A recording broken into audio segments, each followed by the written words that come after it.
Pois, muito boa tarde a todos.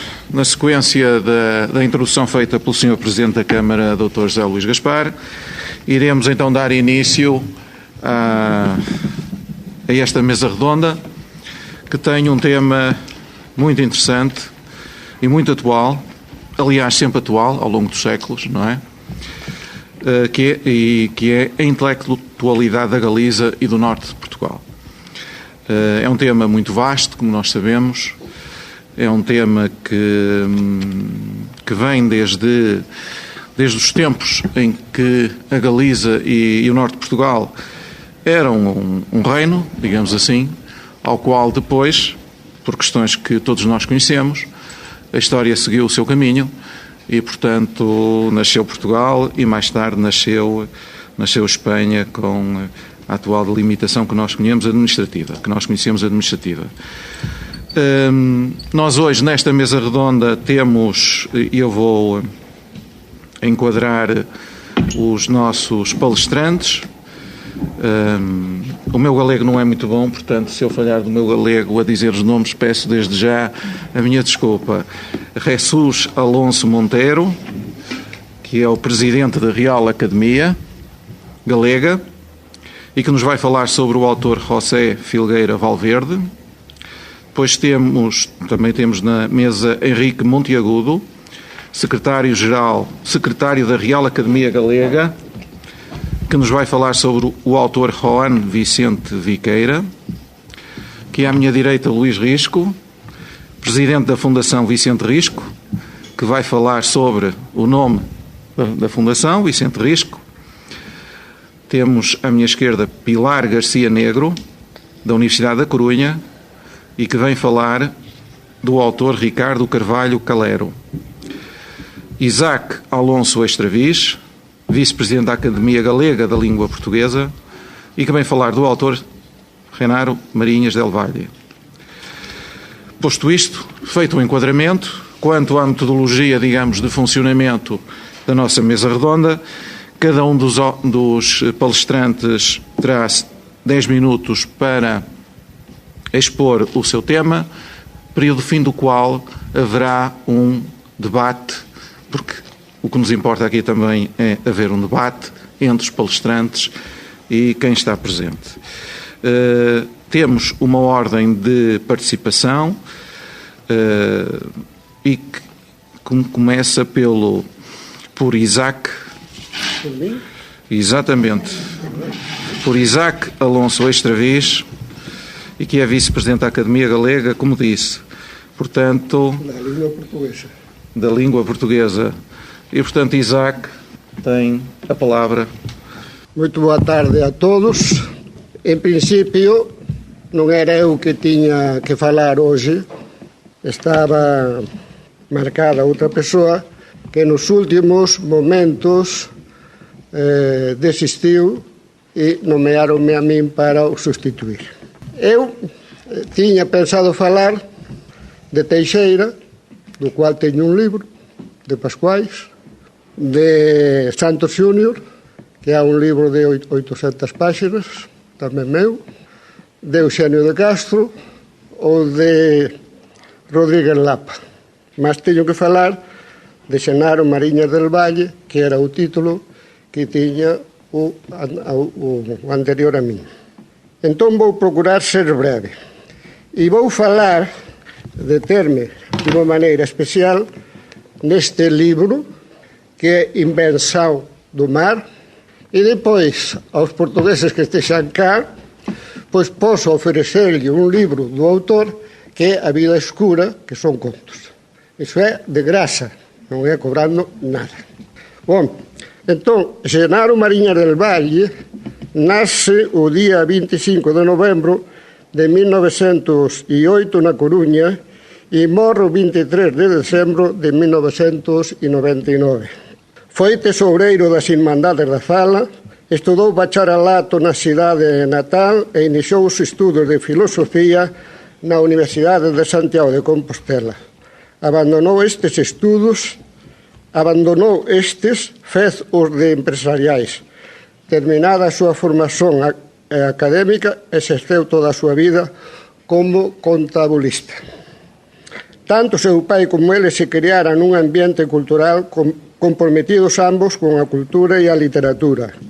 Seu pai era xa galeguista antes da fundación das Irmandades. Relacionábase con todas as personaxes da cultura coruñesa e o fillo nace e crece nese ambiente cultural e galeguista. A cidade da Coruña era naquela altura un fervedoiro de cultura e de inquietações galeguistas, farol e guía de un renacimento en todos os sentidos da palabra.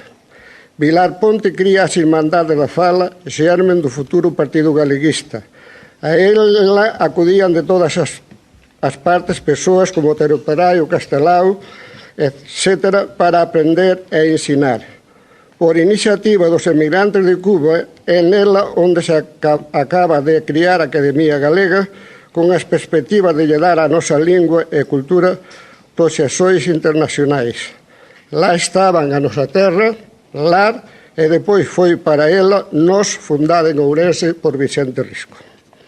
O noso protagonista vía deambular polas rúas da Coruña, entre outros a Manuel Murguía, Eduardo Pondal, Emilia Pardo Bazán, Francisco Tetamansi Gastón, Eugenio Carreal Dao, Eugenio e Leandro Carreal Varellos, Manuel Lugris Freire, César e Florencio Bahamón de Lores, Eladio Rodríguez González, Antón e Ramón Vilar Ponte, Manuel Banet Fontenla, Xoán Vicente Viqueira, Alfredo e Arturo Somoza. Ángelo del Castillo, Urbano Lugris, Emilio Pita, Luis Seoane, Sebreiro e tantos prohomes do galeguismo. Foi cofundador e presidente da Mocidade Galeguista da Coruña. Ele, como Otero Pedraio, Bencho Sei, Isaac Díaz Pardo e outros moitos, estaban por cima de tudo alleos a ideas fechadas e partidistas. Nas súas amizades, o único que se tiña en conta era se amaban Galiza e demostraban interese pola súa cultura e a súa lingua. Este era o billete de identidade das persoas con as quais se relacionaban. Resulta interesantísimo o que lles vai contando a Rabuñal Corvo e Xosé Monterroso de Besa na entrevista que lle fixeron publicada na Galia número 18. Dinos falando da Irmandade. A Irmandade gozou de vida próspera porque ali coincidían todos cuantos alimentaban un sentimento galeguista, cualquer que fose o seu ideario político, social ou religioso. Un bocado máis para a frente, para formar parte da Irmandade, non se exixía máis que galeguismo, e en todo o demais cada quen tiña liberdade de aderir ao que quixese, sempre que non contrariase a esencia galeguista. A lingua era para ele esencial. Non concebe un galeguismo falando outra lingua que non sexa a galega. Eu non admito, palabras dele, que posa haber galeguismo con o español como lingua. Da mesma maneira que o españolismo non admite outra lingua que a castellana, e se diz admitir o catalán, o vasco e o galego como linguas españolas, é de boca para fora, en cuanto pode eliminalas, non deixa de o facer. Mariñas foi un patriota integral. O seu nacionalismo está presente en tudo, cando fala, cando escreve, cando pensa e é sempre auténtico. Teatro e nacionalismo marchan collidos da mão, xuntos se elevan e sómense xuntos.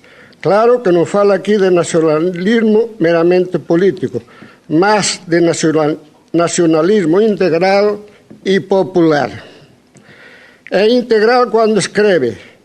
Quéixase de que lle mudaran a grafía e vocábulos no texto de entrada na academia.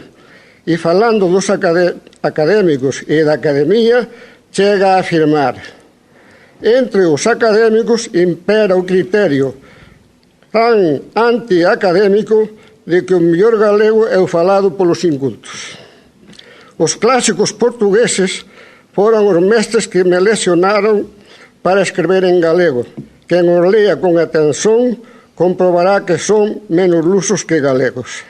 Camões é un poeta tan galego como pode selo Añón. Curros ou Rosalía. Nomeado membro numerario da Real Academia Galega no 1978,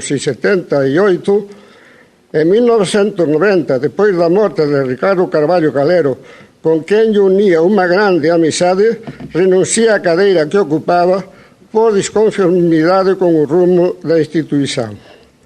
Non se me oculta que aderir ao reintegracionismo contribúe a encontrarse con moitas portas fechadas, mas non tensiona aldrabar a niñuma, e como nunca pretendía alcanzar sinecura de poderes públicos, nen subsidio de condesa Ricalloa, sou libre e escrevo aditado exclusivo do integral nacionalismo galego que profeso.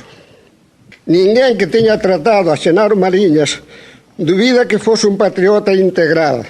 Quen o sintetizou moito ben e que eu asumo plenamente foi Xoel Rodríguez Gómez na homenaxe que a Galle fez o 19 de xuño de 1992, publicado no número 32 da Galia do mesmo ano. Diz o amigo Xoel: porque Xenaro Mariñas demostra ser un home comprometido con a literatura, arte na cual traballou nos seus diferentes campos até nos dar a coñecer poesía, teatro, narrativa e ensaio e investigación. Unha trintena de obras ás quais se deben somar 2 novelas e outra produción, esperamos por pouco tempo, comprometido con o teatro, como demostra o corpus constituído pola súa obra de creación dramática e investigación en redor do mundo da dramaturxía, para alén de publicar un teatro adaptado ás necesidades da realidade dos grupos. Comprometido con a lingua, pois só en galego están todos os seus escritos. E comprometido con o país, como demostrou sobexamente na súa función e presenza persoal e artística. Lingüísticamente optou para o galego por unha ortografía propia de toda a lingua románica e non perdeu o tempo en dedicarse a desfigurar palabras, porlles un mendiño aquí e outro acolá. Lexicalmente procurou empregar un galego culto, nobre, sen renunciar ás raíces vernáculas. E foi aínda máis alá, dedicándose á brincadeira de inventar, a partir de prefixos e sufixos propios da lingua, novos vocablos, a maioría moito acertadamente. Xenaro Mariñas, home bon e generoso, culto, alegre, social, tolerante, apaixonado pola súa patria e pola súa cultura, respeitoso de todos e amigo leal dos amigos, é un modelo a imitar por todos nós. A obra. Como acabamos de ver, Xenaro Mariños é un leitor apaixonado dos clásicos portugueses, leitura que se vai notar na súa obra literaria. Como autor teatral, entregou a Ánxelo Casal unha peza teatral que se perdeu ao ser asesinado o editor. O seu discurso de entrada na academia versa sobre a importancia do público na revelación teatral. Publica en 1965 A Revolta e outras fases e Ramo Cativo en 1990.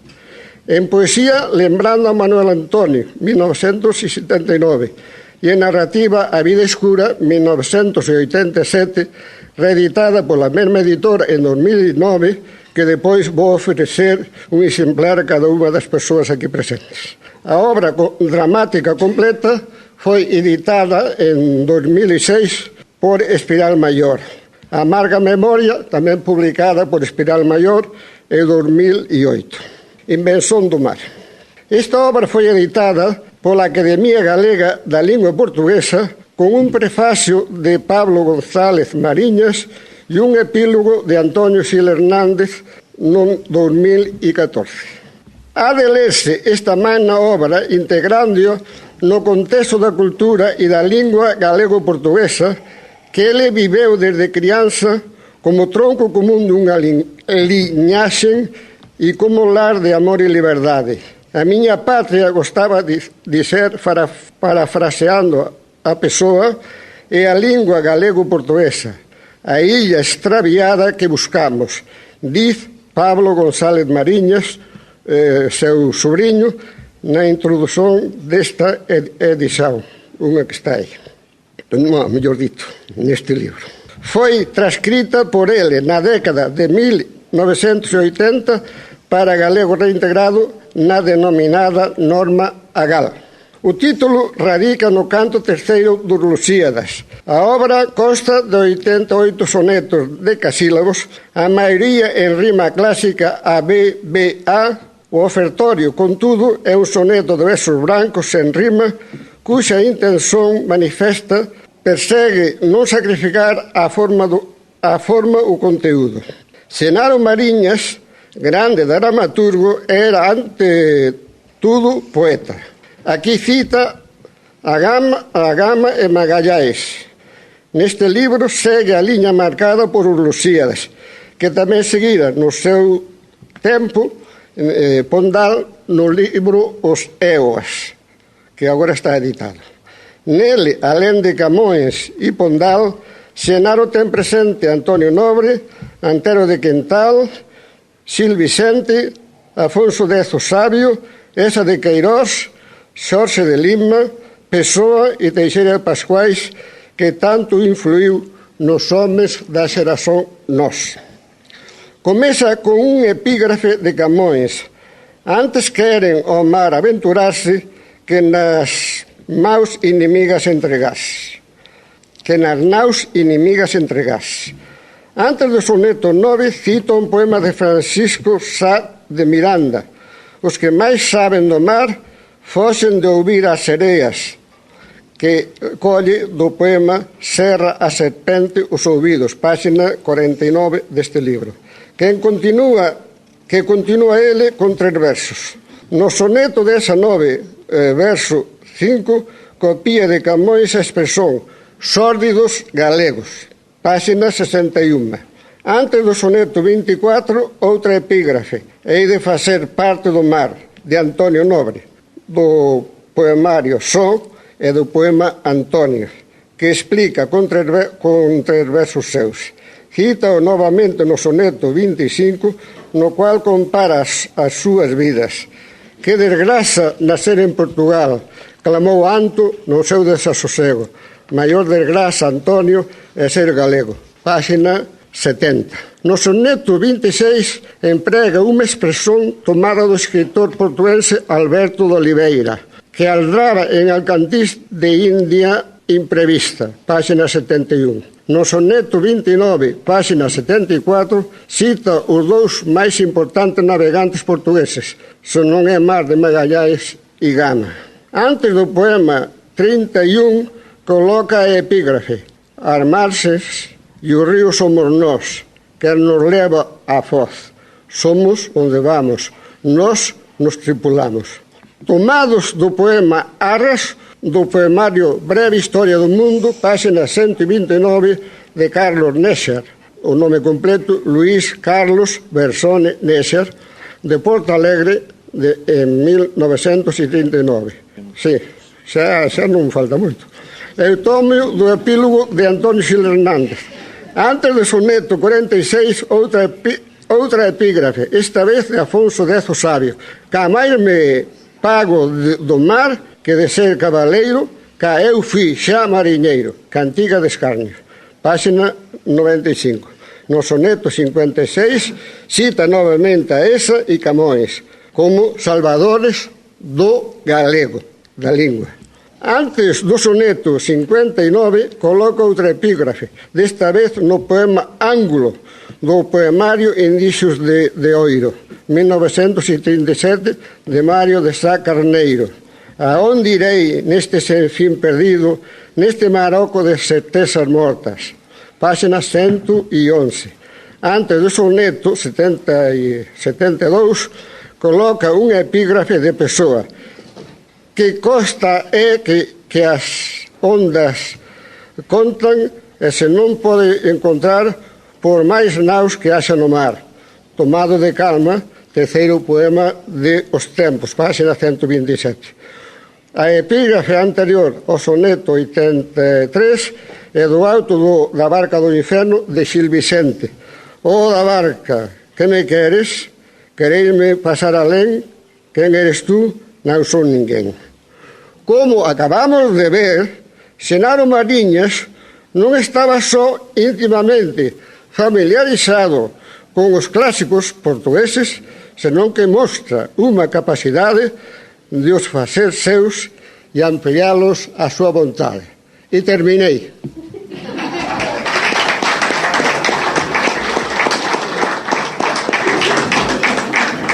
Obrigado, Isaac. Mas quem é moderador tem a tarefa de... Mas não me prolonguei, Passaríamos agora ao Luís Risco, que nos vai falar sobre Vicente Risco. Bueno, eu vou tentar compensar o exceso do Isaac, o exceso verbal do Isaac. Vicente Risco é quizás dos personaxes da cultura e da política galega máis complexos e máis controvertidos, e como tal daría moito para falar, e por iso mellor non divagar. Centrándonos no tema que nos ocupa, que a intelectualidade galega e a súa preocupación e a súa relación con Portugal, neste sentido Vicente Risco é quizás xunto con Viqueira, por falar de contemporáneos, unha figura fundamental. Penso que Viqueira máis decididamente prolusista no que é o uso da ortografía, e Vicente Risco máis divagante, tamén quizás porque na época a norma non estaba tan escrita.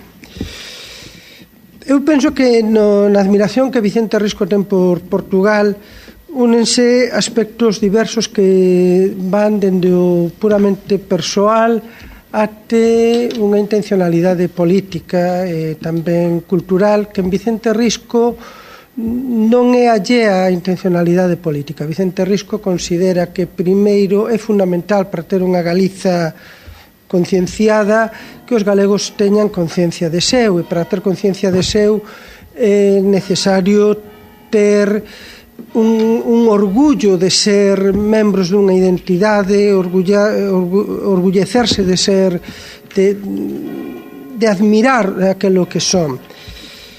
Temos que tamén Vicente Risco vive nunha época na que a Galiza vira de deixar de ser rural para ser urbana, un camiño que fica estancado pola Guerra Civil Española. Entón, esa transformación que Risco e outros coetáneos veían que a Galiza que eles coñecían estaba a deixar de ser, bueno, logo por desgraza, digo por desgraza non sobre todo porque veu o golpe de Estado de xullo de 1936 e prolongou unha situación que hubo que esperar para que esa transformación do rural ao urbano huber que esperar a 1960, pois quedou estancada.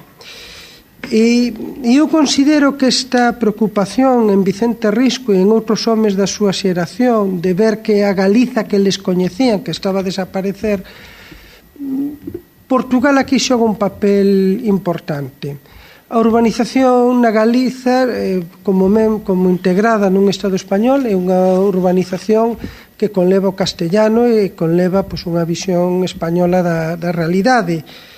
E quizás Vicente Risco poda ver en Portugal unha realidade diferente, unha evolución de que a él lle gustaría máis. En escritos incluso na década dos 50, cando no Estado español, sobre todo se escribes na prensa de Madrid, é obligado a escribir en castellano, no diario Informaciones de Madrid ten referencias que coincidindo co pasamento de Teixeira de Pascuais de lembranzas cando el coñeceu a Teixeira no ano 1920, e hai referencias á paisaxe portuguesa de como unha paisaxe humanizada, quizás como el lle gustaría que fose o rural galego. Unha cuestión anecdótica: Vicente Risco tentou ser viñateiro en Castro Caldela recuperando a casta propia da Lía Dona Branca. Foi un fracasado como en outras cousas da súa vida, pero polo menos deixou pegada do que hoxe a Ribeiras bodegas como algunha que hai na zona de Castro Caldelas. Para Vicente Risco, a relación de Galicia con Portugal ten razón de ser, por iso que digo, quizás esa evolución cara ao urbano dende o rural, pois, por que non facelo imitando a Portugal e non imitar outras cousas que el ve no Mediterráneo. Aquí hai o espírito atlantista de Vicente Risco, e tamén porque no político unha aproximación a Portugal nun concepto federal, cuasi confederal, diría eu, do que sería a Península Ibérica, pois unha aproximación a Portugal permitiría pois ter un referente de resistencia con respecto dun Estado español invasivo que na práctica, e isto é unha teoría miña como historiador, na desgaleguización de Galicia fixeron máis os planes de desarrollo do franquismo que a represión franquista máis dura, no sentido de que Galicia estaba tan isolada que o aparato do Estado en forma de escola, en forma de exército, en forma de televisión, en forma de tal, non chegaron hasta a década dos 60. Eu nací nunha Galicia rural con un 80%, eu son do ano 59, na Galiza na que eu nacín, son unha Galiza eminentemente rural. Emigrei a Zamora e volvín de Zamora no ano 68 e marchei a Zamora no ano 68, volvín de Zamora no ano 73 e a Galicia se empezaba a ser unha Galiza demasiado urbana, non era a Galiza que eu deixei. É dicir, que quero dicir con isto que o que Vicente Risco e Xaquín Lorenzo e os etnógrafos, de aí a importancia que tiña a etnografía de estudar o que somos, como nos comportamos, cales son os nosos costumes, como e tal, e buscar parecidos en Portugal, quedou tráxicamente aplazado, e iso que eles albiscaban sufriu a miña xeración. No político acontecía eso, pois políticamente, se unha aproximación a Portugal pode permitir manter máis unha esencia do espírito da Galiza. E eu creo que nesto non é alleo a estadía que profesionalmente ten un Vicente Risco na Universidade de Porto en 1920, onde mantén contactos con Hernán Cidade, con Augusto Méndez Correa, por certo, cos que mantén correspondencia, cos que ten libros adicados por eles, e sobre todo con a figura de Leonardo de Coimbra. Un Leonardo de Coimbra que lle vai a presentar a Teixeira de Pascuais, un Teixeira de Pascuais que é fundamental. Vicente Risco ten unha correspondencia intensa só na década dos 20, curiosamente logo fica paralizada, en esa correspondencia que además se conserva correspondencia cruzada, afortunadamente, das poucas correspondencias cruzadas que hai entre dous autores.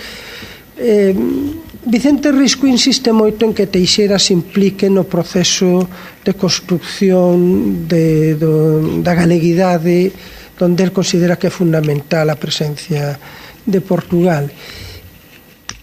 E eu creo, e como decía Karl Jaspers, unha cousa é creer e outra cousa é saber.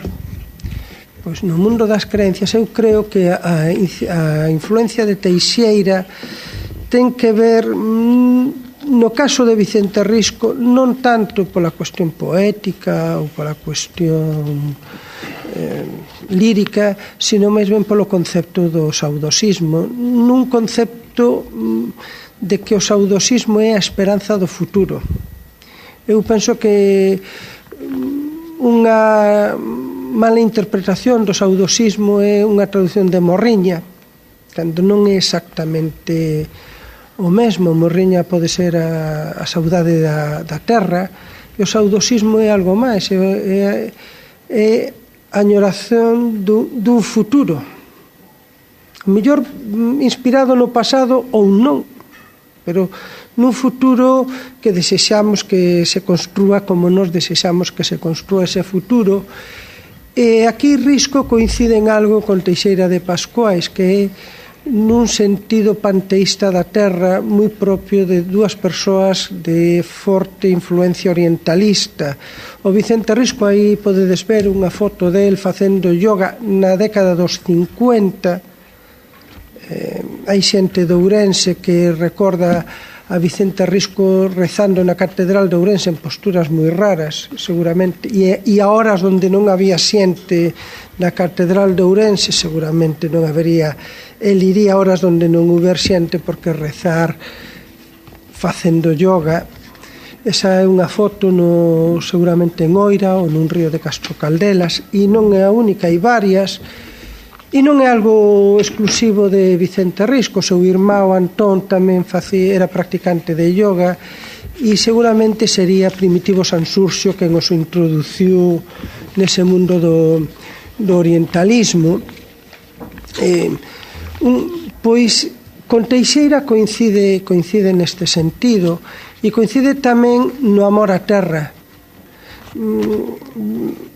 Os nacionalistas galegos da década dos 20 falan moito de raza, mas tamén é certo que na edición que Galaxia ten da biografía de Manuel Murguía hai unha nota a rodapé, falo da edición de 1960 e tal, na que se especifica que os diccionarios mudan o término raza a partir de 1945. Os excesos que sobre a raza fixe un tal Adolfo pois afectou incluso ao concepto de raza. Entón, non só por Vicente Risco, sino por moitos outros autores anteriores a 1945, cando escriben raza, queren decir algo moi diferente ao que tal susodito Adolfo entendía por raza. Mas, a pesar de falar tanto de raza, se lemos detidamente o concepto de nación e o concepto de terra que teñen, sobre todo Vicente Risco, é que un galego non pode ser galego se non ten un sentimento da terra. E ese sentimento da terra eu creo que é o que ele admira en Teixeira de Pascuais, e non é tanto un sentimento da terra como pertenza a unha terra determinada, sino polo respeito que hai que ter pola terra como en cuanto terra nai, natureza, etc. Neste sentido, eu acho que a Vicente Risco e a Teixeira de Pascuais tiñanlle que levantar un monumento aos movementos ecoloxistas modernos, porque, a fin de contas, eles eran, en ese certo modo, uns conservacionistas. Sin terra non somos. E por iso eu penso que, e repito, móvome no concepto de Jaspers, de unha cousa creer e outra saber. Eu aquí prefiro me mover no ámbito das creencias. Quero creer que tanto Vicente Risco como Teixeira de Pascuais coincidiron traballaron conxuntamente para ver se conseguían que os galegos, entendendo por galegos un abano de terras que abrangue o que a Unión Europea considera a Eurorrexión Norte, Galiza, Norte de Portugal, unha identidade común que nos une un concepto e unha maneira de entender a terra determinada. E penso que este é o legado que ambos os dous nos deixaron, e iso é a importancia que ten, no meu modo de ver, coñecer, divulgar, ampliar e dar a coñecer en Portugal o que Vicente Risco tamén aprendeu en Portugal na década de 1920. Obrigado.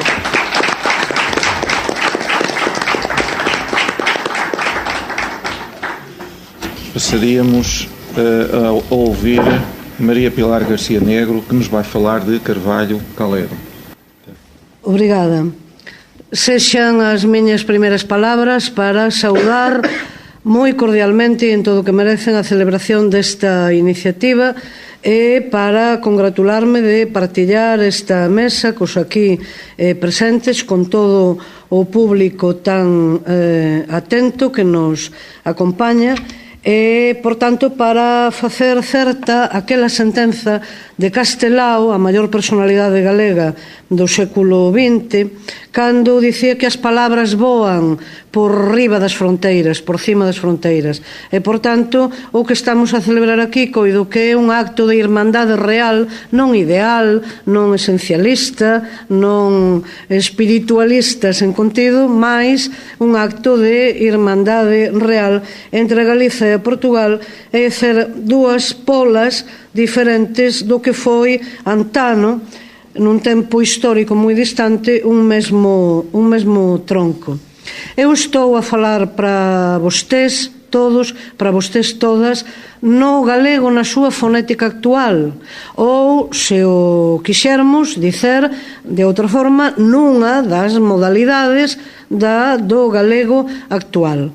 Eu ben sei que este exercicio que eu estou a facer, é dizer, que non estou a aportuguesar a miña fala, senón a mantela tal cal, é simplesmente para vostés todas, vostés todos, poderen se familiarizaren co que nós tamén estimamos e agradecemos moito cando vimos a Portugal, que é termos a oportunidade de ouvirmos de maneira directa, de maneira non falsificada, non mediada a través de castelanismos desnecesarios, o que é a outra parte desa macrolingua común que non preciso explicar, Deus me libre, que ten, pois naturalmente, no galego daquela galaequia antiga a súa matriz, e que ten, naturalmente, no galego actual, no portugués de Portugal, por tanto no europeo, no portugués de Brasil e aínda de outras moitas partes do mundo, pois ramas plenamente diferenciadas,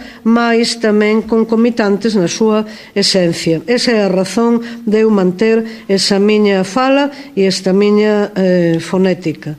Falarlles a vostés de Ricardo Carballo Calero en 10 minutos non é difícil, é imposible. É materialmente imposible. Entón eu pido desculpas por adiantado por un motivo, porque eu completamente ignoro inteiramente o que vostés saiban ou ignoren ou descoñezan da cultura galega no seu conxunto, e aventuro, e da literatura dentro dela, e eu aventuro que en pleno século XXI, e a pesar de todo o fetichismo globalizador e tecnolóxico, coido que a rebur de todo isto podemos descoñecérmonos con moita máis tranquilidade do que se descoñecían hai 100 anos ou hai 150 anos. Rosalía de Castro, que si sei que coñecen, por suposto, a grande inauguradora da literatura galega contemporánea, ela cita Camões. Curros Enríquez e Guerra Junqueiro eran amigos e eran colegas de unha admiración recíproca enorme. Teixeira de Pascuais e a nosa xeración do 16, ou xeración nos, ou como queiramos denominala, xa na terceira década do século XX, eran tamén perfeitamente, a anagnórise funcionaba perfeitamente. Acho, en cambio, que hoxe, a pesar de todas as aparentes facilidades para coñecermonos mellor, tal vez nos ignoremos máis. E podería aínda citar a idolatría, por ser algo moito menos coñecido, a idolatría de un escritor do campeón da novela realista, do romance realista portugués, esa de Queirós, a respeito de Rosalía de Castro, por exemplo. Eso é un pormenor moito máis descoñecido.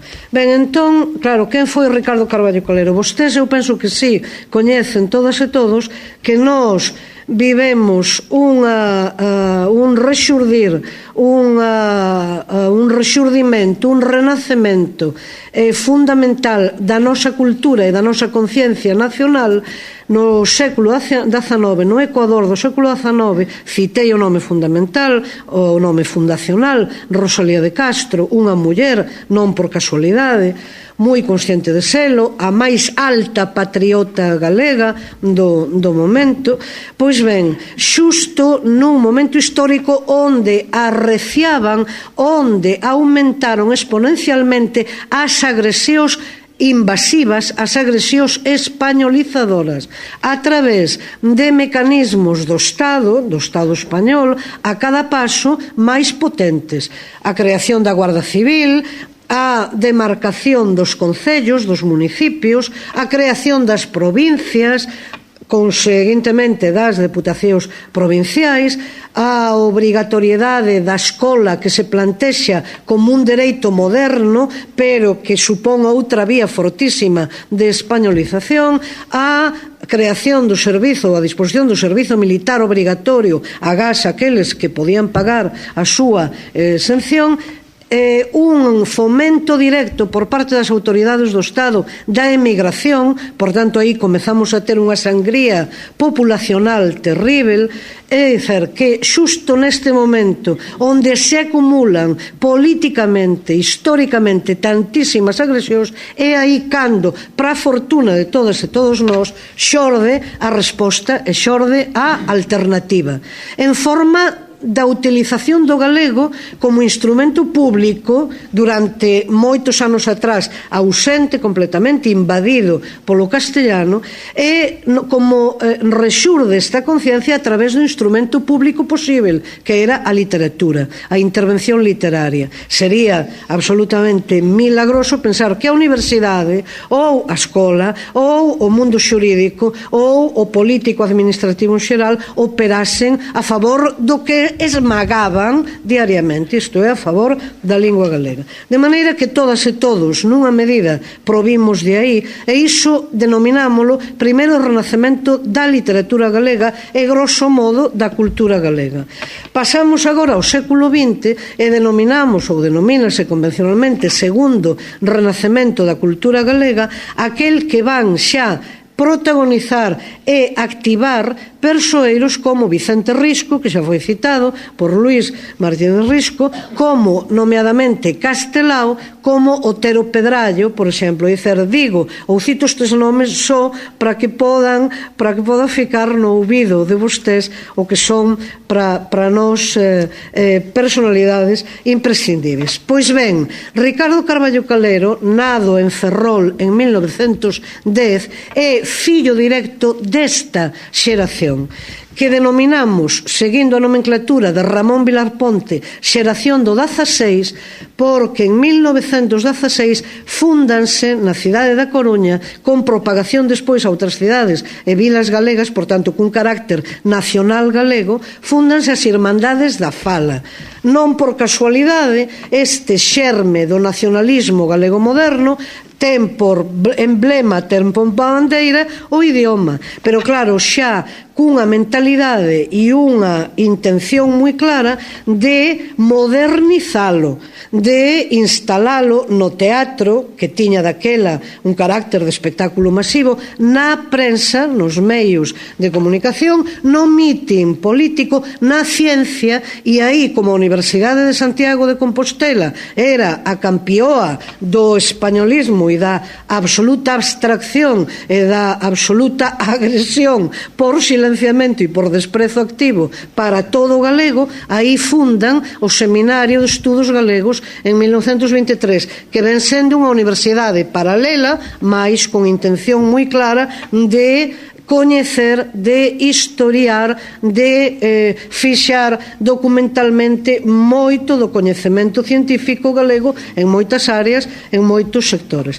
Carballo Calero é un rapaz moi novo, aos 15 anos está xa, aínda non cumprir os 16 cando ingresa na universidade, licencias en Dereito, máis tarde en Filosofía e Letras, é un escritor absolutamente precoz. Hoxe admira ler artigos del, conferencias del, palestras del, con 18 anos, con 20, con 23, realmente cunha maturidade admirável, e, por tanto, temos na preguerra, antes da barbarie que se desata pola Guerra Civil Española en 1936, temos xa un escritor, un intelectual, un nacionalista galego plenamente consciente e plenamente entregado á significación da cultura galega e, por tanto, da nación galega. En que ramos? Xa citei algo, na literatura convencionalmente chamada de creación, máis tamén na investigación literaria, na crítica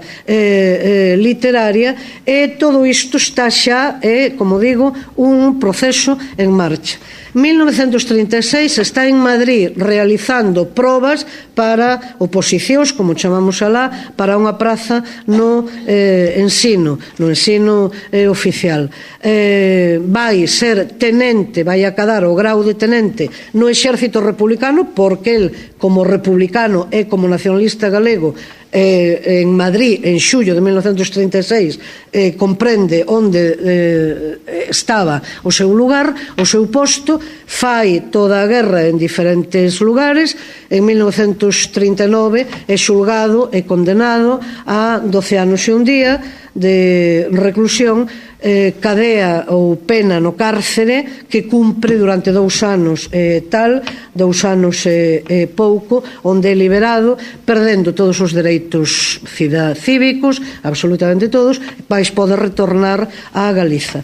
A partir de aí, e despois destas condicións tan absolutamente duras, despois da tormenta e do tormento da Guerra Civil Española e de unha posguerra que supón unha guerra bis, por toda a carga de represión, de represalias, de persecución directa de todos os elementos disidentes, pois o que admira é que eu interpreto que mesmo puido funcionar psicolóxicamente como algo catártico, reatou ou reanudou aquela súa vocación anterior. E vou citar solamente dunha inxente obra que ocupa nesta biografía del, que tiven a honra de contribuir a premiar, porque foi é de unha obra de 1993 de Xosé Martiño Montero Santalla, Carballo Calero e a súa obra, ocupa a súa bibliografía primaria nada máis e nada menos que 72 páxinas, de maneira que é unha obra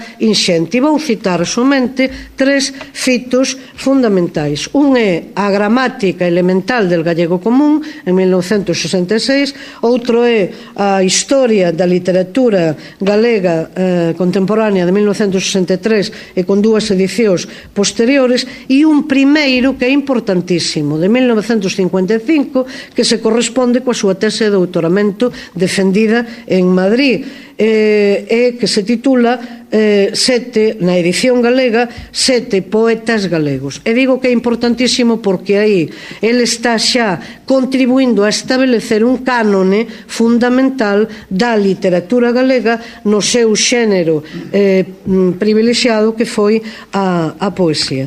En fin, remato xa porque o tempo non dá para máis. Vou agora a un final. Carballo Calero está na súa descendencia perfeitamente vivo hoxe. Quero, por exemplo, lembrar o único semanario de información xeral que existe en galego hoxe na Galiza, que se chama Sermos Galiza, dedicoulle todo este suplemento que eu amoso, que eu mostro agora na mao, hai moi poucas datas, na conmemoración ou na recordación dos 25 anos do seu falecemento, que tivo lugar o 25 de marzo de 1990. Si me desculpan a personalización, este volume da miña autoría, que titulei moi intencionadamente de Fala a Lingua, un proceso inacabado, porque o galego continúa a ser unha lingua en estado crítico, unha lingua sen normalización, pois hai varios traballos onde que seguen ou continúan teses por el defendidas, sen tentación mimética de ningún tipo, pero con todo o respeito que coido que merece unha figura de semellante estatura. Por certo, aquí hai algún traballo directamente xa escrito en portugués, como por exemplo Lingua Galega e Legislación, propostas da legalidade face a propostas da necesidade, sincronía do galego a respeito do español, do catalán e do vasco, que se corresponde con palestras como esta e varias máis que proferimos en terras portuguesas,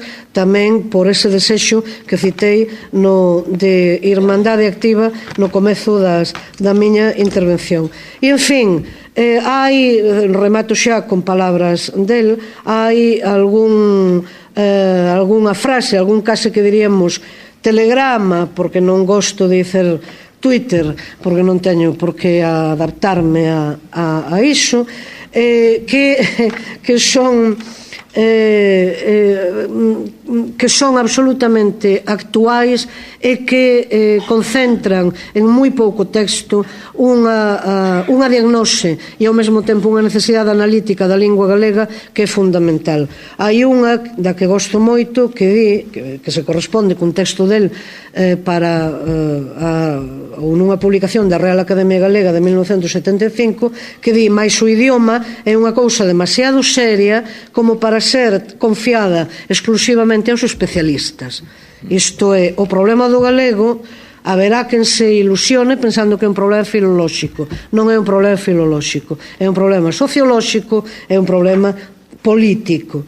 E unha segunda, claro, no fin, moi pouco antes de morrer, moi pouco antes de falecer, nun vídeo que lle foi filmado: claro, eu son autodeterminista, por suposto, son nacionalista. Isto, ou este, foi o pecado que non lle foi perdoado, é dizer, non se acomodou á defección que outros colegas, que outros compañeiros del realizaron para negaren, para liquidaren o nacionalismo galego ou tentar liquidalo, cousa que non conseguiron, obviamente, mas, e entón, el mantivo sempre unha independencia de criterio, coloquialmente dito, non casou con ninguén, sempre se mantivo fiel ao único partido ao que pertenceu, que foi o Partido Galeguista, non o actual, senón o Partido Galeguista de preguerra, por tanto, o nacionalismo galego, e con ese espírito. Porque lles soen palabras moi claras del, moi pouco, é un texto xa o comezo nada máis, de un artigo de xornal, que é unha vea tamén literaria que cultivou e que ten unha importancia divulgadora moito grande, é un artigo que titulou no seu día O uso do galego para todo. E di así, no comezo só: unha lingua non pode perpetuarse se non se exercita, unha lingua non pode realizarse se non se proxecta sobre un mundo real. Todos hoxe, ao parecer, concordamos nisto, mesmo aqueles que non hai moito tempo aínda semellaban transixir co galego só como lingua literaria cando non só como lingua lírica. Teríamos así unha lingua morta, un latín para especialistas, pronto inintelixible para o común dos galegos. Se queremos de verdade que o galego viva, temos que facelo viver todas as vivencias da sociedade actual, non só as vivencias estéticas, conforme a unha dobre tradición da nosa literatura moderna, encetada polos ilustrados e prerrománticos do século XVIII, e a tradición medieval, totalmente ou quase totalmente ignorada polos azoitistas, senón tamén as vivencias do uso coloquial, o uso comercial, o uso notarial, o uso administrativo, do uso relixioso e do uso político. A lingua galega ten que ser a lingua normal dos galegos. Aínda estamos pelexando por este axioma, por esta evidencia e por esta necesidade. Obrigada.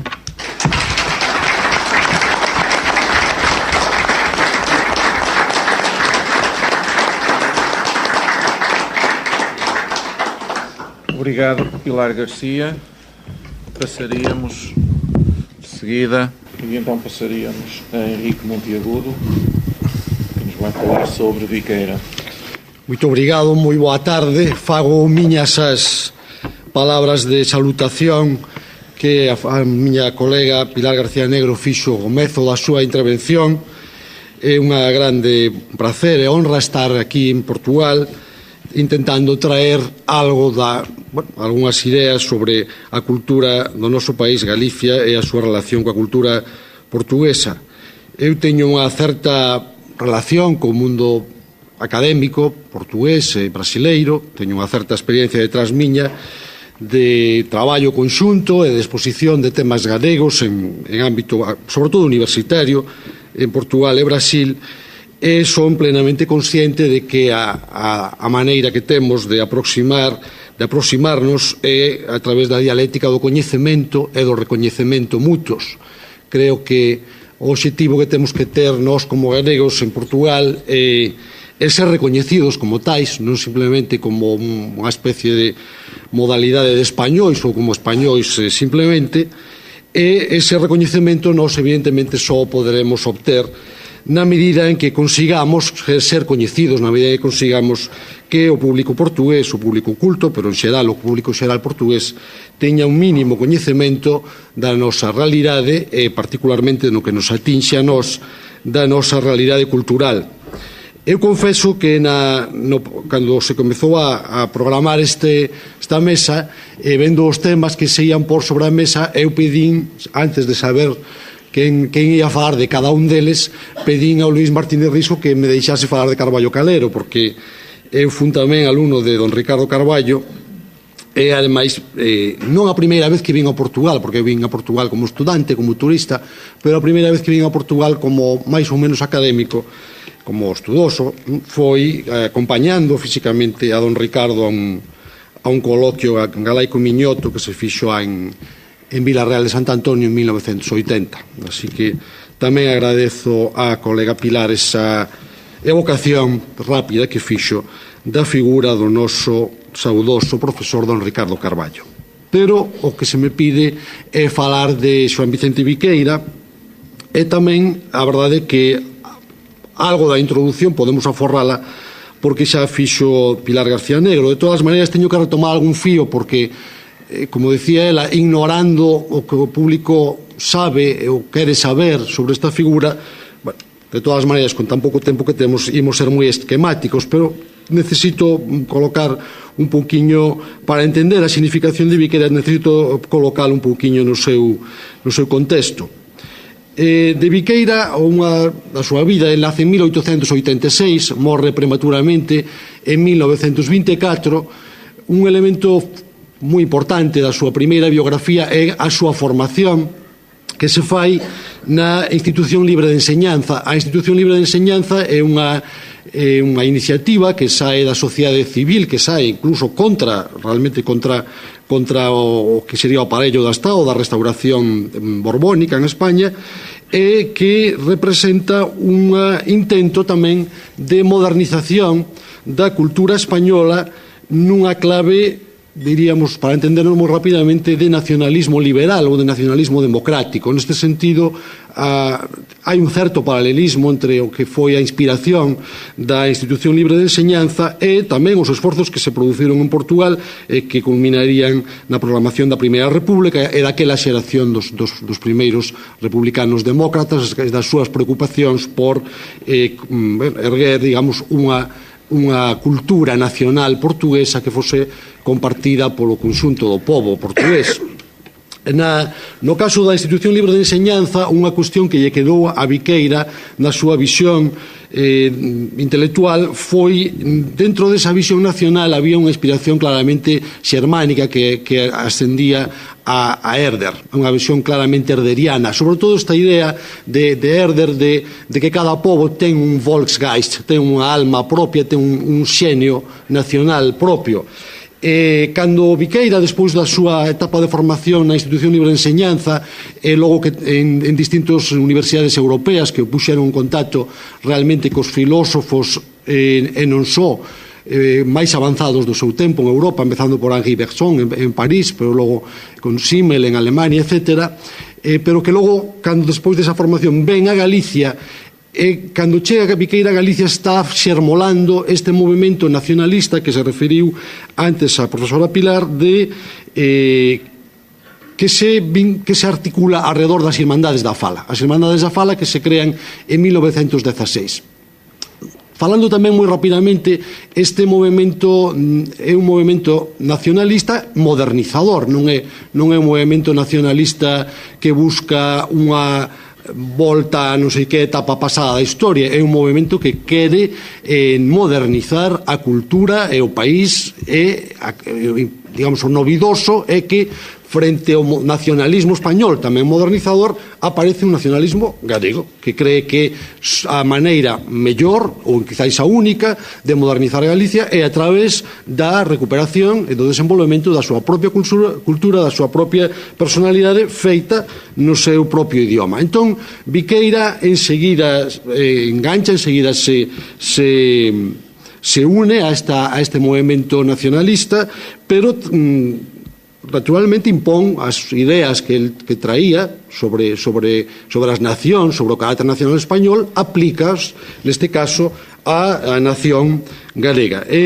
No caso español, unha das nocións que nace alrededor desta idea de Volksgeist é a noción de intrahistoria, un pouco que Unamuno foi o que máis elaborou. É que realmente o que define a liña da historia e de continuidade dunha nación é este segundo elemento, o que chamou Unamuno a intrahistoria. É que os nacionalistas galegos tamén creen nisto, creen que hai un Volksgeist, que hai un carácter nacional galego, e creen que hai que buscar ese carácter nacional galego non tanto nos feitos da historia, dos estados, das batallas dos grandes escritores, senón nesta cultura popular. E aí, nesta idea se mergulla Viqueira. Claro que cando se trata do idioma, como se acaba de sinalar agora, para facer dun idioma que estaba sendo marxinado e que estaba reducido á condición prácticamente de idioma coloquial e popular, pero nin sequera das clases cultas, sino máis ben só das clases populares, pois facer ese idioma vehículo de modernización cultural e implicaba tamén modernizar o propio idioma. Eles eran conscientes de que no estadio en que se atopaba ese idioma necesitaba unha serie de reformas para poder ser vehículo de alta cultura. Moi rapidamente, os intelectuais galegos máis perspicaces se decataron de que o portugués, de alguma maneira, era unha das modalidades de modernización do antigo idioma común galego-portugués, que, por tanto, no portugués se podía tomar apoio para modernizar tamén o galego. Naturalmente, aquí xurdiron debates, que creo que non sei se este é o momento de entrar neles, pero que están aí, sobre a identidade do galego, ata que punto esa aproximación ao portugués era un simple aproveitar recursos do portugués para modernizar a lingua, ou ben se podía chegar á propia disolución do galego no portugués, ou simplemente ao adoptalo como lingua culta. Nestes debates aparece tamén a pluma de Viqueira. En realidade, Viqueira foi unha persona, un intelectual que se fanou, porque morreu novo, non? Prematuramente. Realmente o que é o grosso da súa obra escrita está escrita en castellano e ten que ver ca súa profesión como catedrático de Instituto de Psicoloxía e de Filosofía. Son obras de tipo técnico ou traducións que se relacionan con isto. Na súa obra, especificamente en galego, eu creo que de Viqueira hai que destacar dous ensaios breves que son os nosos problemas educativos, o primeiro que se titula Os nosos problemas educativos de 1918 e outro que é Divagacións enxebristas, que é unha conferencia que pronunciou en 1920 na Coruña alrededor dunha exposición de debuxos de Castelao, a famosa colección ou exposición Nós de Castelao, que foi un dos grandes eventos que propiciaron a difusión deste nacente nacionalismo na Galicia dos comezos dos anos 20. Os nosos problemas educativos é un ensaio no que Viqueira emborca o que sería o grosso realmente da súa preocupación e quizás tamén do seu contributo ao pensamento galeguista que está nacendo nese momento, que é a súa formación pedagóxica. Xa se ve no título. Nas divagacións enxebristas, Viqueira se esforza por buscar esa definición do espírito nacional galego que el cree plasmado na obra gráfica de Castelao, e salientando un elemento que será logo, xa viña de atrás, pero que logo será tópico, que é o elemento do lirismo, que é justamente este destaque do lirismo como elemento caracterolóxico dos galegos como tais, é o que vai engonzar a sensibilidade e o pensamento desta xeración con Teixeira de Pascuais e co saudosismo, porque eles consideran que lirismo e saudosismo son como dúas caras da mesma moeda. Unha das grandes preocupacións de Viqueira, fora disto, permea estes textos, pero logo aparece máis en artigos máis curtos, diríamos, é a cuestión da modernización da lingua, sobre todo da ortografía máis axeitada pro galego.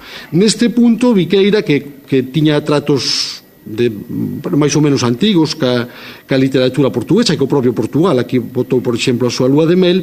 Viqueira defende claramente unha ortografía o máis próxima posible ao portugués. En primeiro lugar, no punto que el máis insiste, é no que chamaríamos a opción etimolóxica, é dicir, a representación do que para nós é unha única consoante xe, que en portugués é xe ou ze, dependendo da palabra, pero que nós, como decimos xente, oxe e baixo, pois, cando en portugués é xente, oxe e baixo, pois, el considera que o primeiro paso debe ser a recuperación da ortografía etimolóxica. Hai que dicir que de feito, el convenceu, el chegou a ser presidente da Irmandade da Fala da Coruña, que era máis importante polo número, pola calidade dos seus membros, por moito que Vicente Risco desde Ourense rivalizaba de alguma maneira coa Irmandade da Coruña, a Irmandade da Fala da Coruña, sobre todo, era realmente onde se cociñaba, onde se facía o voceiro, a nosa terra, o boletín da propia Irmandade, a nosa terra. E o director, Antón Vilar Ponte, sintonizaba bastante con estas ideas lingüísticas de Viqueira. El chegou a convencer a Vilar Ponte da adopción da ortografía etimolóxica na nosa terra, pero houve unha reacción dos lectores, o conta o propio Vilar Ponte uns anos despois, de que os lectores estaban descontentos con esa ortografía, que naquel momento era ortografía académica, por certo, e tiveron que dar marcha atrás. Aos contactos para rematar, porque temos que ser así de breves, de Viqueira coa cultura portuguesa, basicamente podemos porlle 4 nomes. Un que é un nome que se repite constantemente, que é o de Teixeira.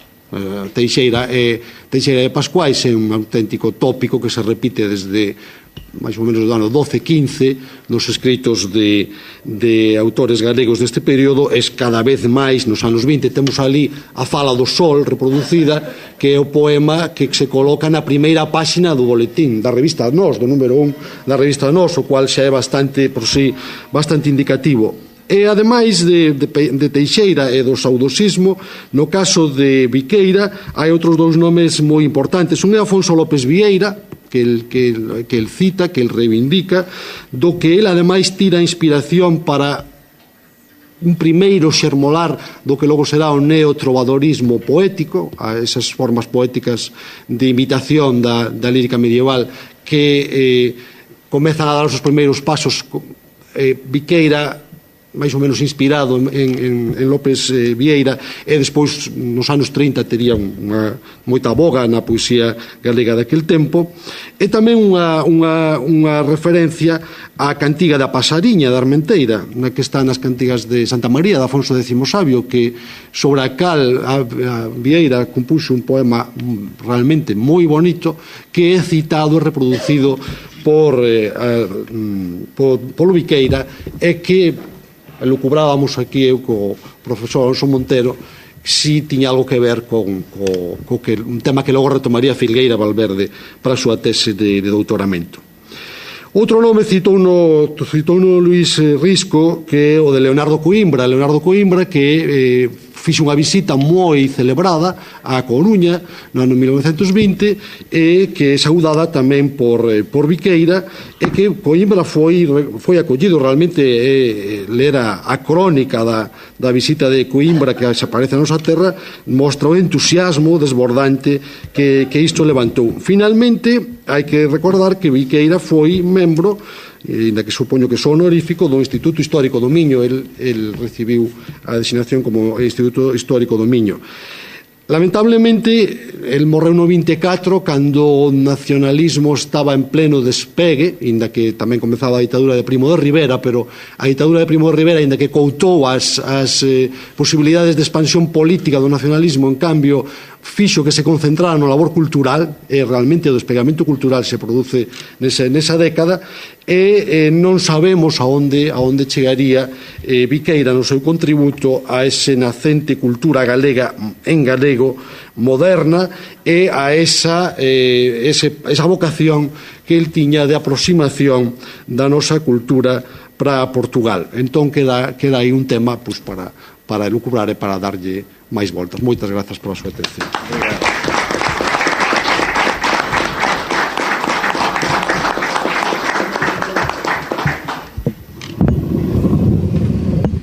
Obrigado, Henrique Monteiro. Passaríamos ao palestrante que terá a última palestra, Jesus Alonso, e, portanto, vai falar sobre Filgueira Valverde. Obrigado.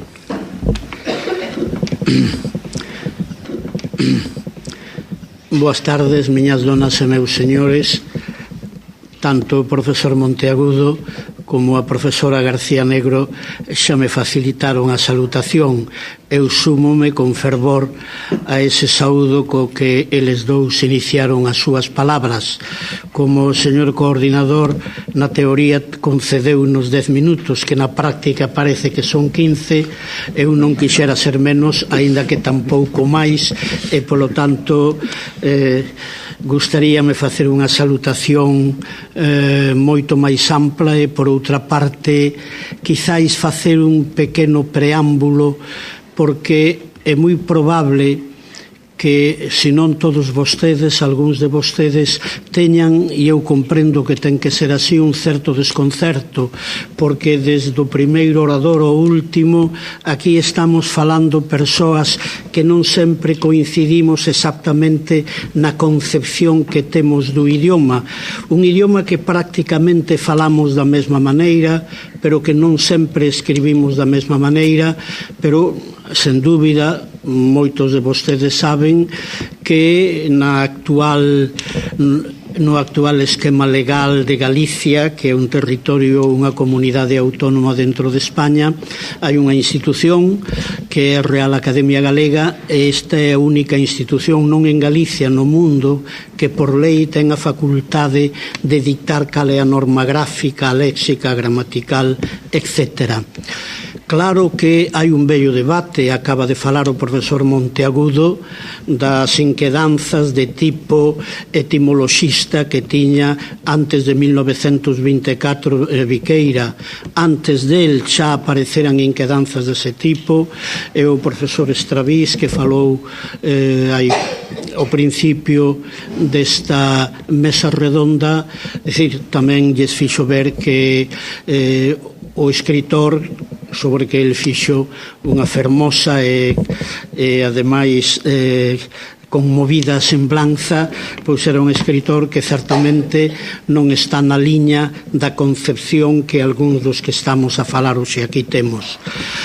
Creo que este debería ser un tema a debater, pero ou eu entendín moi mal, ou creo que o noso encontro aquí é para abordar dun xeito máis ou menos xeral a relación entre a cultura galega e a cultura portuguesa. Vexo no programa que se fala máis ben do norte de Portugal, pero bueno, nós somos profesores sin fronteiras e en todo caso queremos chegar como mínimo ao Alentexo. A relación da cultura galega é a relación da cultura portuguesa, é diso do que se trata, e esta relación é moi importante. Habería que facer máis dunha monografía, máis dunha tese de doutoramento sobre esta relación. Aínda así, e tamén me acollo a algunhas das palabras que se proferiron en algunhas das intervencións xa oídas, aínda así é certo que sabemos pouco uns dos outros. Con frecuencia, calquera de nós chega a Lisboa ou ao Porto ou mesmo a Guimeráns, mesmo se me apuran a Vilanova da Cerveira, e cando un fala en galego, sin tratar de lusitanizar un pouco o galego de cada quen, resulta que o interlocutor pensa que estamos falando mal o español ou que estamos terxiversando o portugués. Por outra parte, hai unha cuestión que está clara, entende mellor un portugués a un galego que un galego a un portugués. Eso tamén é rigurosamente certo, tratándose do portugués oral, non tratándose do portugués escrito.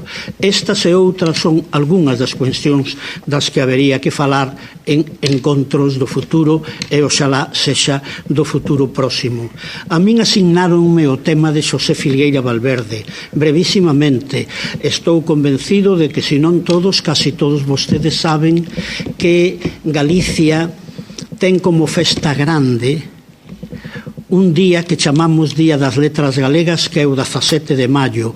Desde 1963, en pleno franquismo, porque o tirano aínda tardaría máis dunha década en morrer, o 20 de novembro de 1975, desde 1963, Galicia, primeiro en dictadura e logo en democracia monárquica, pero a seu modo democracia, Galicia celebra cada 17 de maio a Festa da Palabra.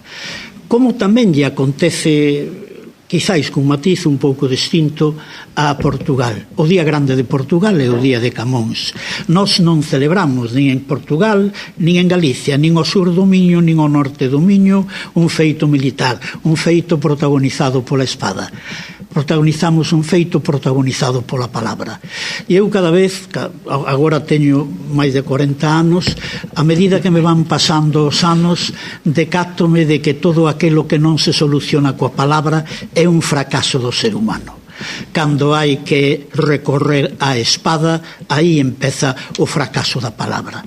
Por eso son tan importantes estes encontros, mesmo entre persoas que somos vellos amigos, que somos colegas, algúns son da mesma xeración, que temos unha concepción bastante distinta, mesmo do idioma que estamos falando, pero en todo caso estamos condenados a entendernos, senón é que non entendemos a religión da palabra, que quizáis é a única religión salvadora que hai.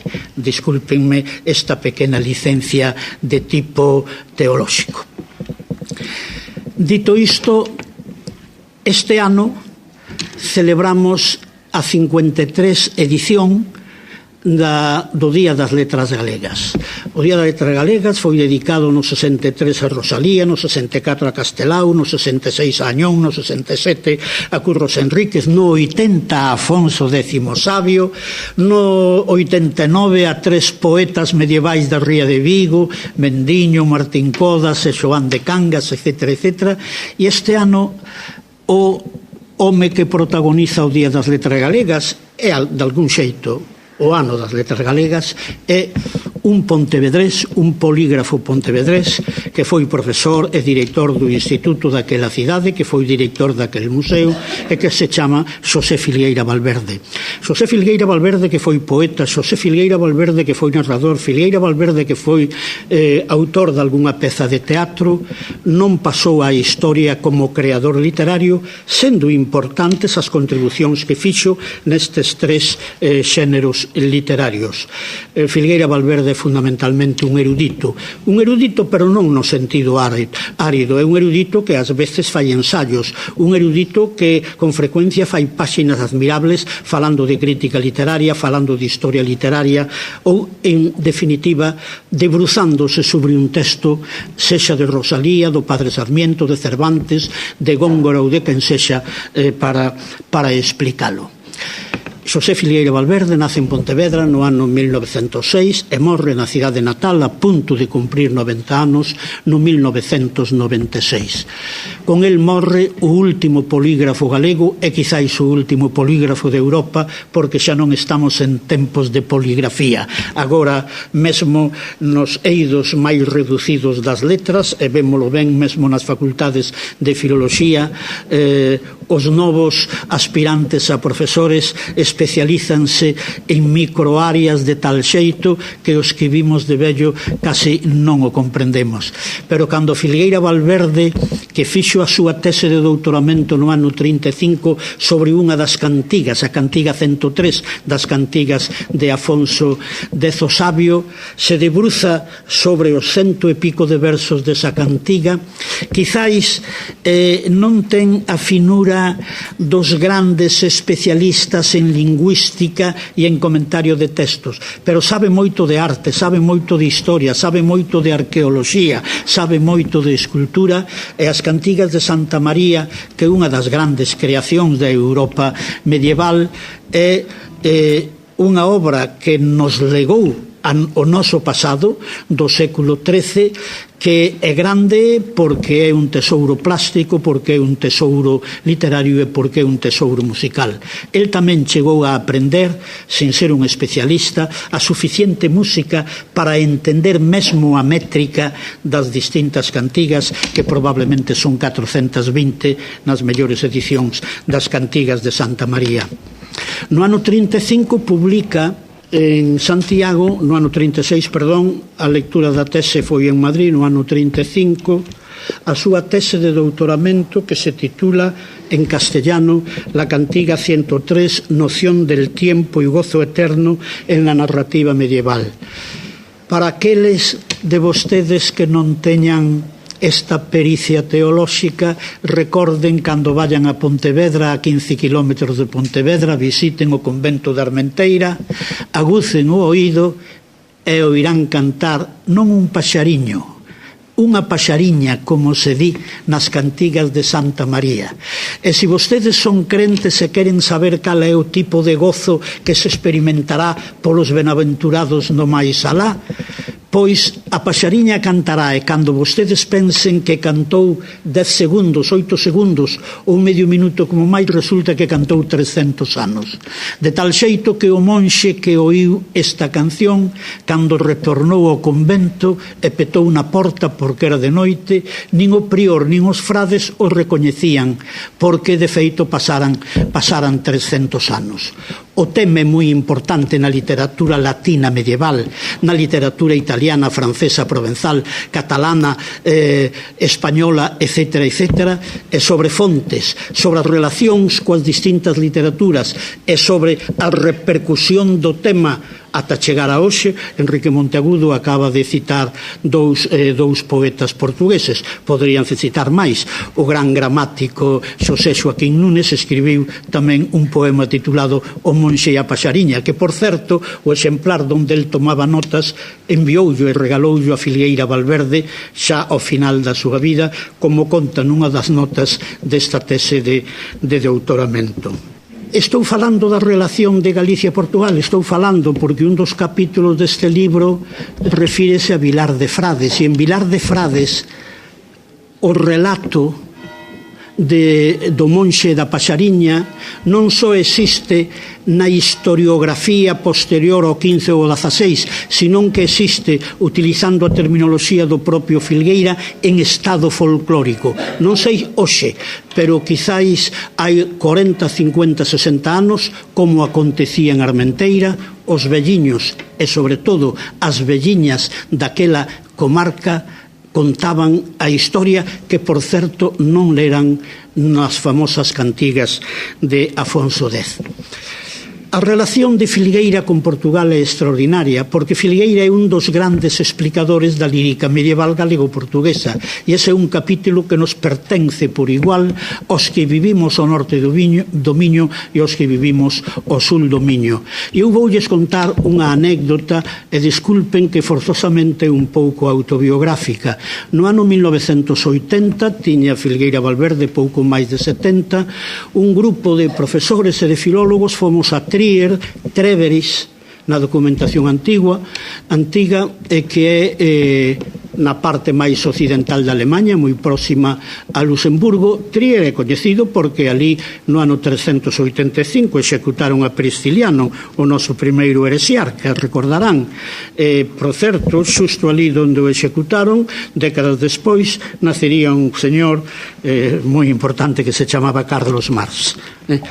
A este Trier fomos con Filgueira Valverde, e ali estaban Celso Ferreira da Cuña, o editor, o extraordinario editor das cantigas de Martín Codas.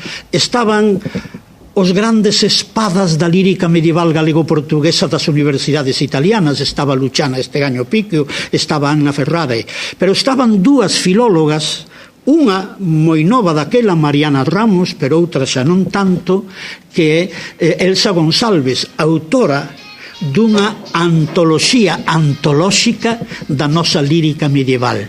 E cando souberon que chegaba Filgueira Valverde, de feito non o creron, porque Filgueira Valverde xa soaba así como Homero ou como Menéndez Pelayo ou como Teófilo Braga, algo que parece que existía, que estaba por encima da historia, que estaba naturalmente no territorio da lenda ou no territorio do mito. Pois Filgueira Valverde estaba ali e nacea resulta que se comportaba como un ser humano, que improvisaba cantigas medievais, que contaba facecias, etc. Elsa González, que 2 anos despois de morto Filgueira Valverde, pronunciou unha conferencia sobre as achegas que Filgueira Valverde fixo como estudoso a lírica medieval galego-portuguesa. Aquí está a conferencia, publicada no ano 2002, conclúe que Filgueira Valverde aínda hoxe é o noso farol que nos axuda a camiñar na investigación dos cancioneiros medievais. Polo tanto, a presenza en Portugal deste galego de Pontevedra chamado Xosé Filgueira Valverde foi moi importante. Pero Filgueira Valverde veu a Portugal moitas veces, pronunciou conferencias tanto da súa especialidade máxima, que é a lírica medieval, pero logo, como era un polígrafo, é autor dun libro de epigrafía, é autor de libros de arte, de arqueoloxía, é un especialista en folclore literario e musical. Polo tanto, de todos estes temas falou. Alá polo ano 1972 pronunciou no Ateneo de Madrid 3 leccións de literatura portuguesa, pero aquí falou en Braga, falou en Lisboa, falou no Porto, e el foi como un dos 25 componentes do Seminario de Estudos Galegos que el contribuíra a fundar en Santiago sendo estudiante no ano 1923, un dos 25 seminaristas, se me permiten a expresión, que veu a cidade do Porto en 1935 e onde eses 25 pertencentes ao Seminario de Estudios Galegos trataron de facer ver o que os meus compañeiros fixeron moi ben e eu non estou facendo tan ben, de que os portugueses daquel momento coñecesen algunhas das facetas da realidade cultural de Galicia, tanto que Castelao falou dos cruceiros, máis tarde escribiría un libro magistral sobre este tema. Fernández del Riego falou da nova arte galega. Ramón Otero Pedrallo pronunciou unha conferencia que se titulaba Terra e Alma da Galiza. Paulino Pedré, que logo sería catedrático de Dereito Canónico, pronunciou unha conferencia que se titulou Saco e Arce os estudios lingüísticos na Galicia. E logo os que eran do Seminario de Estudios Galegos pero eran máis ben da pola de ciencias, tiñan tendencia ou a falaren ou a escribiren aínda en castelán. Por eso Isidro Parga Pondal, que fala de aspectos da xeoloxía galega, faino en castelán. Só dos científicos, Luís Iglesias, que era daquela o presidente do Seminario de Estudios Galegos, falo do ano 35, pronuncia unha conferencia que se titula Sobre os parásitos da maceira. Non só falaron os galegos, en menor cantidade, hai contribucións dos portugueses e hai unha que, ao parecer, foi unha contribución magna de Leonardo Coimbra, que foi aquí citado oportunamente, que se titula Evocación da Galiza. E outra que para nós, os que estamos máis no campo da lingüística, ten unha relevancia especial, de Sá Nogueira, que se titula O Centro de Estudos Filolóxicos de Lisboa. Aquí está Filgueira Valverde, e Filgueira Valverde explica aos portugueses que asistiron no ano 35 na cidade do Porto a este conxunto durante unha semana de conferencias, o que foi a poesía lírica galega no rexurdimento do século XIX, que foi citado aquí oportunamente tamén pola profesora García Negro. Se houvese que escoller un libro de Filgueira Valverde que signifique unha achega non importante, moi importante ao coñecemento da literatura portuguesa, señoras e señores, o libro é este, Camões, publicado en Barcelona no ano 1958, aínda que estaba finalizado de escribir no ano 1953, Do libro hai 2 edicións en castelán, pero hai unha traducción do ano 82 ao portugués, polo tanto hai 4 edicións.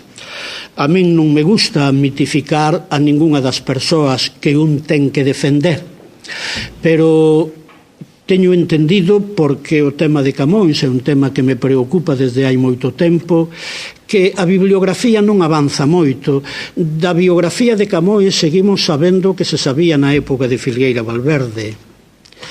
En todo caso, os estudosos dos seus textos naturalmente teñen feito interpretacións hoxe que quizáis non facía Filgueira Valverde no ano 58, pero como libro de conxunto é un libro que aínda é libro de consulta hoxe para os especialistas. Por outra parte, a óptica de Filgueira Valverde é distinta da dos especialistas portugueses ou de algúns especialistas portugueses, porque Camões é un escritor bilingüe, e hai que tratar de entender a súa produción en castelán na época, no Renacemento, e en todo caso nas razóns polas que Portugal, nalgúns dos seus escritores, estaba producindo obras bilingües.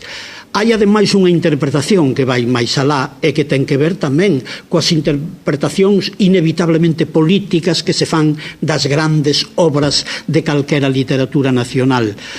Seguindo a Ramiro de Maeztu, personalidade que a min me interesa pouco desde que deixou de ser anarquista en 1900, desde que escribiu algo que logo utilizou moito o franquismo, Defensa de la Hispanidad, pero isto non quere decir que fose parvo, que non fose intelixente, e nunhas páxinas que eu creo que son unhas páxinas importantes sobre os Lusíadas e sobre o Quixote, di que os Lusíadas é o texto na Península Ibérica, na Hispania, na España con H, con H, na España que representa o auxe, mentres que o Quixote en prosa, non en verso.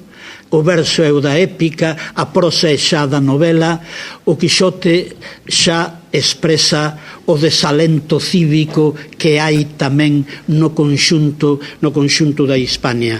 Isto ven de Ramiro de Maeztu, pero nas páxinas que lle dedica a glosar as propias palabras de Maeztu, Filgueira Valverde, como casi sempre, está moi atinado. Hai máis cousas, pero a presenza nas letras portuguesas de Filgueira Valverde é moi importante, e se vostedes examinan non necesariamente con moita atención a bibliografía que está publicada nun catálogo de máis de 4.000 fichas, verán que os temas portugueses aparecen con frecuencia, artistas portugueses, escritoras portugueses, e el leva a boa nova da literatura portuguesa en 1970 ao Ateneo de Madrid, e el publica nun editorial moi importante, nunha colección donde aparecen grandes especialistas, falando uns de Homero, outros de Virgilio, outros de Dante, publica esta biografía. Por lo tanto, eu creo que pagaba a pena, aínda que non se lle dedicase este ano o Día das Letras Galegas a Filgueira Valverde, facer unha pequena aproximación á personalidade deste gran polígrafo aquí, para que polo menos quedasen vostedes con que hai unha dimensión que vencella a este gran intelectual galego coas letras portuguesas do 19 e do 20, e non digamos coas letras portuguesas que eran galego-portuguesas do 13 e do 14. Graciñas.